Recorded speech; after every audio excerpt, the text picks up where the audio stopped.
So I've seen some posts on Facebook, YouTube lately about people saying, oh, my chain come off or my chain's broken, many chain issues. That's because you guys are not doing chain maintenance. This chain here has over 7,000 kilometers on the bike since I bought it.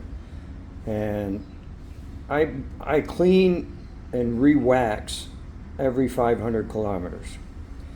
And I spray it down real good and use the three-sided brush. Then I rinse it off with water. I use a powerful blower. I blow the chain nice and dry, and then I re-wax it. But this, I mean, listen how quiet, you can't even, I gotta shut up, but listen how quiet that is. You can't even hear that chain. A lot of people's chains, when you do that, you hear, you know, clickety-clack.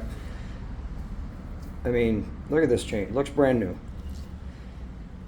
Just take 15, 20 minutes, you know, every 500 kilometers.